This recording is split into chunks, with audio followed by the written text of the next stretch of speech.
જય સ્વામિનારાયણ, જય ગૌ માતા. ખેડૂત મિત્રો, જે આપણે પ્રાકૃતિક ખેતી કરીએ છીએ એને 3 મુદ્દા ઉપર વધારે ધ્યાન આપવાની જરૂર છે. એક તો જમીનનો કાર્બન, જમીનમાં રહેલા બેક્ટેરિયાનું આપણે બધા કાર્ય કરીએ જ છીએ, અને ત્રીજો મુદ્દો કે એમાં રહેલા તત્વો એટલે કેલ્શિયમ છે, ફોસ્ફરસ છે, આર્યન છે, સલ્ફર છે, કાર્બોટ છે, મેગ્નેશિયમ છે, સિલિકોન છે, પોટાશ છે, ઝીંક છે, કોપર છે. આવા બધા 18 તત્વો હોય છે. જ્યારે આપણે રાસાયણિક નખાણું છે ત્યારે એણે 2 કામ કર્યા છે. એક તો ખેડૂત મિત્ર બેક્ટેરિયા મારી નાખ્યા છે, જમીનમાં રહેલા તત્વોની પૂરા કરી દીધા છે. રાસાયણિક વાળા કોઈ પણ ભાઈ હોય એને પણ તમે પૂછજો કે પેલા ઉરિયા ડીએપી નાખતા હતા તો આતરો પડતો હતો, અને હવે ગમે એટલું નાખે તો હવે કોઈ ફેર પડતો નથી. એનું કારણ એ છે કે પેલા તત્વો અંદર જમીનમાં પડ્યા હતા, એટલા માટે આતરો પડતો હતો. હવે કોઈ ફેર પડતો નથી. તો પ્રાકૃતિક ખેતીની અંદર જે ખેડૂત મિત્રો કાર્ય કરે છે એમને ઉત્પાદન ઘટે છે. તો ઘટે છે શા માટે? તો કે અટાણ સુધી આપણે જીવામૃત આપીએ છીએ, ઘન જીવામૃત આપીએ છીએ, તો એક પ્રકારના બેક્ટેરિયા જ છે. તત્વો ઉપર આપણે ક્યારેય ધ્યાન આપ્યું નથી. ત્યારે આજે તત્વો પૂરા કરવા માટે શું કરવું એના વિશે આજે વાત કરવી છે. ત્યારે આપણે બેક્ટેરિયા આપ્યા છે, બીજો જમીનનો કાર્બન. તો આપણે જે દેશી સાણ નાખીએ છીએ, ગોબર નાખીએ છીએ કે બીજો કુસો નાખીએ છીએ, એનાથી જમીનનો કાર્બન વધે છે. એ સિવાય આપણા ઘણા બધા અંદર વિડીયો છે કાર્બન વધારવા માટે સર્વશ્રેષ્ઠ ઉપાય કયો, તો એમાં તલનું બતાવેલું છે. ઘણા ઈકડ વાવતા હોય, આ બધું વાવીને કટિંગ કરીને જમીનમાં નાખતા હોય છે. એનાથી જે વધશે એ કરતાં તમે તલ વાવો અને ફૂલની અવસ્થા એને કાપીને અંદર નાખી દો, એમાં જે વધશે આટલો એક નહીં વધે. બીજી વસ્તુ, ઘણા ખેડૂત મિત્રોનો પ્રશ્ન એવા આવ્યા હતા કે ભાઈ અમે આમાં મૂંઝાઈએ છીએ કે આ તત્વો પૂરા કરવું શું. ત્યારે આપણું જે આ પાક દ્રાવણ તમે છાંટો છો, જીરા દ્રાવણ છાંટો છો, તો તરત છોડના કલર ફરી જાય છે. એનું કારણ શું? તો કે એમાં આયુર્વેદિક ઔષધિ આવે, ગાય માતા અને ઋષિ મુનિએ બતાવેલી આયુર્વેદિક ઔષધિ, આ 2 વસ્તુ ભેળી થઈ. એના કારણે જે તત્વોની ઉણપ હતી એ પણ છોડની પૂરી થઈ. આયુર્વેદિક ઔષધિ કામ કરશે.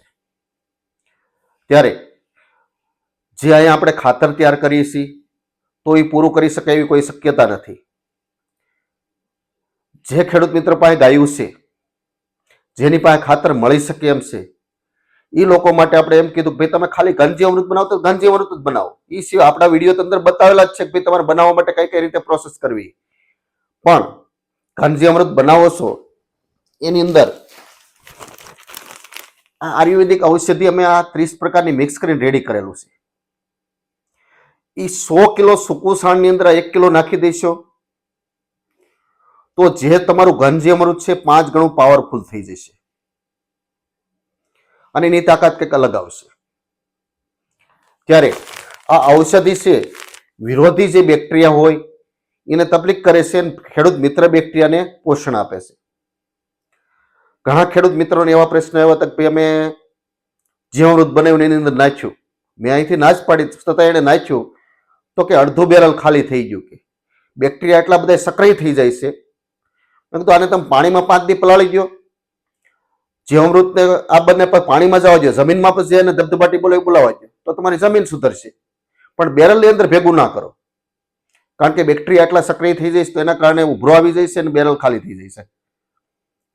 ત્યારે ઘણા ખેડૂત મિત્ર પાવા માટે કુંડી બનાવી હોય એની અંદર આંકડો ના બધું નાખું તૈયાર કરતા હોય છે, અથવા બેરલમાં આપણે પોટાશ માટે આંકડો તૈયાર કરતા હોય છે, તો એ બધું ગૌમૂત્રમાં પલાળો, એમાં ક્યારેય ગંધ તમારે નહીં આવે.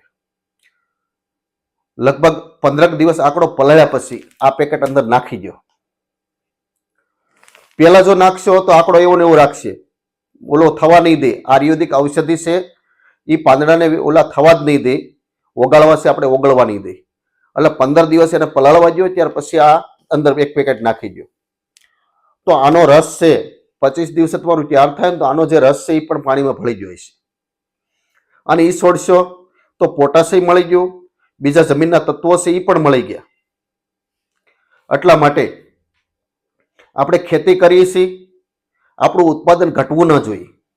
અને ઘણા ખેડૂત મિત્રો અહીંયા બધા આવે જ છે અને તમે એના રિવ્યુ બધાને જોઈશો તો બધા પ્લસ જાય છે, નીચે રહેવાની વાત જ નથી. રાસાયણિક કરતાં પણ પ્લસ જાય છે. ત્યારે આયુર્વેદિક ઔષધિ જે ઋષિમુનિ બતાવેલી એની આ તાકાત છે, એ આપણે કરતા જઈએ. બધા ખેડૂત મિત્રો નથી કરી શકતા, એટલા માટે આ થોડીક વ્યવસ્થા પણ કરી છે. અને આયુર્વેદિક ઔષધિમાં પણ ડુપ્લિકેટ પણ ઔષધિ બધી આવતી હોય છે. ઘણા ખેડૂત મિત્રોને અહીંયા અમે બતાવીએ છીએ આ ઓરિજિનલ ને આ ડુપ્લિકેટ, બેના કલર આખા અલગ હોય. અમે લગભગ ઘણી ખરી હિમાલયથી ઉપાડીએ છીએ. ત્યારે આયુર્વેદિક ઔષધિની આ તાકાત છે અને એના કારણે બધા પાક કમ્પ્લીટ ચાલે છે. તો તમારે જે કદાચ તમે જાતે કરતા હોય તો એનો વિકલ્પ માટે તમને આપીએ છીએ. આયુર્વેદિક ઔષધિ અહીંથી મળી રહે. કદાચ આ વસ્તુ તો તમારે કાંઈ અહીંયા ના હોય તો કુરિયર દ્વારા પણ આ વસ્તુ તો આવી જાય. ત્યારે આ આયુર્વેદિક ઔષધિની તાકાત છે, બધા પાક કમ્પ્લીટ ચાલે છે. અને જે આપણું જીરા દ્રાવણ છે એમાં પણ 30 પ્રકારની આયુર્વેદિક ઔષધિ છે. પાક દ્રાવણ છે એમાં પણ લગભગ ઘણી વખત 60 આજુબાજુ ઔષધિ પહોંચી જઈએ છીએ. ત્યારે ઋતુ પ્રમાણે અમે ચાલતા હોય, આ બનાવીએ ત્યારે 1 મહિનાની પ્રોસેસ થતી હોય છે. 1 મહિના અંદર વાતાવરણ ચેન્જ થાય તો તરત તમારે ઔષધિ એડ કરવી પડે છે. જેટલા વાતાવરણ ચેન્જ થાય એટલો અમને આ કોસ્ટલી પડે છે. ત્યારે પાક દ્રાવણની કોસ્ટ 650 આજુબાજુ આવે છે. સંસ્થા આપે છે ગૌધામ પાટડી 200 રૂપિયામાં. જીરા દ્રાવણની કોસ્ટ આવે છે 250 રૂપિયા, આપે છે સંસ્થા 120 રૂપિયામાં. અને જે આ પેકેટ છે એની 407 રૂપિયાની કોસ્ટ આવેલી છે, ત્યારે તમને આપે છે 400 રૂપિયામાં સંસ્થા. પણ અત્યારે આ ભાવ છે, પણ ઘણી વખત પછી લેટ થાય તો ઔષધિના ભાવ પણ ઊંચે જતા હોય, વધઘટ થતો હોય તો ફેરફાર પણ થઈ શકે છે. તો પણ હાલની તકે આ વસ્તુ છે. તમે જે કાંઈ કરતા હોય એની અંદર આ લગભગ પાણીની અંદર પલાળી 5 દિવસ અને જો પાણી સાથે વહાઈ દેશો તો પણ તત્વોની પણ ઉણપ પૂરી થશે. પણ ઘનજીવાણું મિક્સ કરીને કરશો તો ઓર મજા આવશે. આમનું તમારું ઘનજીવાણું બનાવેલું છે એ પણ એક બાજુ નાખવાનું, એક બાજુ આ નાખીને એ યુઝ કરો, બેનો ડિફરન્સ જુઓ. ત્યારે આયુર્વેદિક ઔષધિ છે આ બધા તત્વોની ઉણપ પૂરી કરે છે. એના માટે આ માહિતી માટે વિડીયો મૂક્યો છે. ઘણા ખેડૂતના પ્રશ્નો હતા, એનું સોલ્યુશન માટે આ કર્યું છે. અસ્તુ. જય સ્વામિનારાયણ, જય ગૌ માતા.